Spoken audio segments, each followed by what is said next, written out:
والدہ ماجدہ کی قبر حضرت پیر علی حجویری رحمۃ اللہ علیہ کے ماموں تاج الاولیاء کے مزار کے ساتھ متصل کی جاتی ہے۔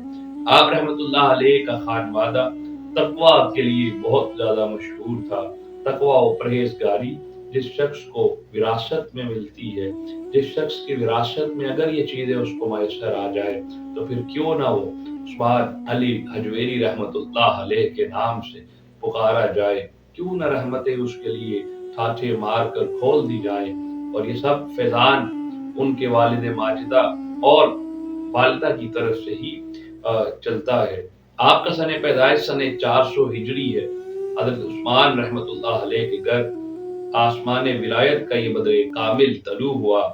آپ رحمۃ اللہ علیہ حسینی سید ہیں۔ سلسلہ نسب چند واسطوں سے مولا علی کرم اللہ وجہ الکریم سے جا ملتا ہے۔ حضرت سید علی حجویری رحمۃ اللہ علیہ بن عثمان رحمۃ اللہ علیہ، حضرت سید علی بن رحمۃ اللہ علیہ، حضرت سید عبد الرحمن رحمۃ اللہ علیہ بن حضرت سید عبداللہ شاہ شجاع رحمۃ اللہ علیہ بن حضرت سید ابو الحسن علی رحمۃ اللہ علیہ بن حضرت سید حسن رحمۃ اللہ علیہ بن حضرت سید زید رحمۃ اللہ علیہ بن حضرت سیدنا امام حسن رضی اللہ تعالی عنہ اور بن حضرت علی رضی اللہ تعالی عنہ سے آپ کا شجرب اس طریقے سے سلسلہ و سلسلہ جا ملتا ہے۔ آپ رحمۃ اللہ علیہ کو بچپن سے ہی حصول علم کا بے حد شوق تھا۔ ابتدائی تعلیم و تربیت آپ کے نامور علمی و مذہبی گھرانے میں ہوئی اور بعد میں آپ رحمۃ اللہ علیہ نے اپنے وقت کے جید علماء و مشائخ کی خدمت میں جا کر ان سے اکتساب فیض حاصل کیا۔ نبی کریم رؤوف رحیم صلی اللہ علیہ وآلہ وسلم کا ارشاد ہے کہ تم علم حاصل کرو چاہے تمہیں چین تک کیوں ہی نہ جانا پڑے۔ یہ بات یقیناً حضور داتا گنج بخش علی رحمۃ اللہ علیہ نے اپنے دل میں سمو لی اور اسی کے مطابق آپ نے علم حاصل کرنے کے لیے بہت سے ملکوں کا سفر کیا۔ آپ نے اپنے فیضان دینے کے لیے، علم کی روحانیت حاصل کرنے کے لیے بغداد شریف کا سفر کیا، فارس کا سفر کیا، مدائن کا سفر کیا، کوہستان جانا پڑا، آذربائیجان، تبرستان اور خوزستان کا سفر کیا اور وہاں کے مشہور علماء و مشائخ سے فیضیاب ہوئے، جس کے بعد آپ کو تفسیر، حدیث اور فقہ پر یقیناً بہت زیادہ عبور حاصل ہو گیا۔ قرآن مجید میں اللہ رب العزت نے ارشاد فرمایا کہ اے ایمان والو اللہ سے ڈرو اور اس کی طرف آنے کے لیے وسیلہ تلاش کرو، پھر اسی اللہ کی راہ میں مجاہدہ کرو تاکہ تم فلاح پا سکو۔ پیر کامل کی تلاش کو شروع کر دیا۔ آپ رحمۃ اللہ علیہ کی ملاقات سلسلہ جنیدیہ کے جلیل القدر روحانی بزرگ حضرت شیخ ابو الفضل محمد بن حسن ختلی رحمۃ اللہ سے ہوئی، جن کے دست حق پر آپ رحمۃ اللہ علیہ نے بیعت سے مشرف ہوئے۔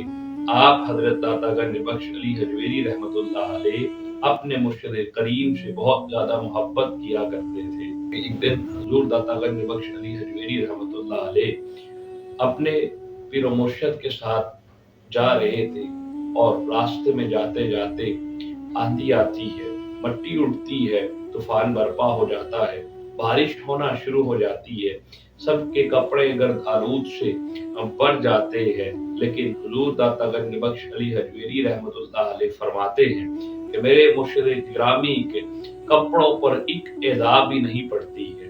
تو میں اس سوچ و بچار میں مبتلا ہو جاتا ہوں کہ یہ کیسے ہو سکتا ہے، ہم سب کے کپڑے بہت زیادہ بھیگ بھی چکے ہیں اور گندے بھی ہو چکے ہیں، میلے کچیلے بھی ہو چکے ہیں۔ تو میں نے عرض کی حضور یہ سارا مقام اور مرتبہ اللہ نے آپ کو کیسے عطا فرمایا ہے؟ آپ فرمانے لگے کہ جب سے میں نے اپنے دل سے حسد کو نکال دیا ہے، اللہ رب العزت نے اس وقت سے مجھ پر انعام و اکرام کی بارشوں کا نزول کر دیا ہے۔ آپ رحمۃ اللہ علیہ کو سیر و سیاحت کی فطرتی رغبت تھی۔ حیات مبارکہ کا بیشتر حصہ اس لیے مختلف ممالک میں گزارا۔ آپ رحمۃ اللہ علیہ نے روحانی کسب و کمال کے لیے تمام اسلامی ممالک کا سفر کیا اور گلی گلی کریا کریا جا کر علوم و فنون و علوم حاصل کیے جو آپ حاصل کرنا چاہتے تھے۔ ناظرین اب بات اس طرف چل پڑی ہے کہ جو بات ہم چونکہ شہر لاہور کے ہم خود مکین ہیں، شہر لاہور میں آباد ہیں، ایک دن حضور گنج بخش رحمۃ اللہ علیہ آپ کو بشارت دی گئی کہ آپ کو لاہور کا قطب بنا دیا گیا ہے، یعنی آپ کو لاہور سپرد آپ کے کر دیا گیا ہے، آپ کا لاہور جانا ہے۔ پھر جب یہ بشارت آپ کو ملی، آپ نے وطن غزنی کو خیر آباد کیا اور لاہور میں آ کر اس کا ڈیرا لگا لیا۔ آپ رحمت اللہ علیہ کے ساتھ جو شخصیات تشریف لائی، اس میں حضرت شیخ احمد حجازی رحمت اللہ علیہ آپ کے ساتھ تشریف لائے، اور حضرت شیخ ابو سعید حجویری بھی لاہور آپ کے ساتھ تشریف لائے۔ آپ کی آمد سے آج بھی لاہور خیر و آباد ہے۔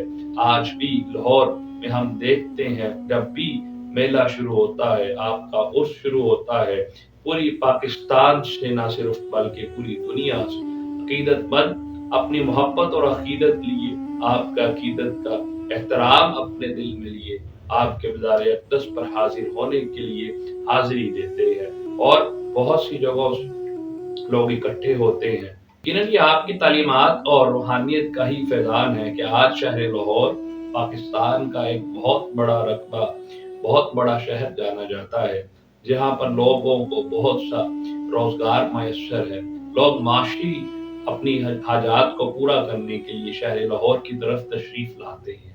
نہ صرف یہاں پر ان لوگوں کی معاشی ضروریات پوری کر دی جاتی ہیں، بلکہ جو لوگ آپ کے مزار اقدس پر جا کر اپنا علمی فیضان بھی حاصل کرنا چاہتے ہیں، انہیں روحانیت کے سلسلے میں اور تمام فیضانیت بھی عطا کی جاتی ہے جو اس چیز کی عقیدت رکھتے ہیں۔